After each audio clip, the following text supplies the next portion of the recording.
மாசற்ற சோதி மலர்ந்த மலர்ச்சுடரே தேசனே தேனா அமுதே சிவபுரணே பாசமாம் பற்று அறுத்து பாரிக்கும் ஆரியனே நேச அருள் புரிந்து நெஞ்சில் வஞ்சம் கேட பேராது நின்ற பெருங்கருணை பேராரே ஆறாமுதே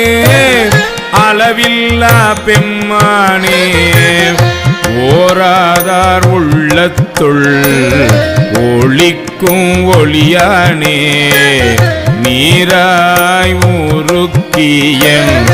ஆருயிராய் நின்றானே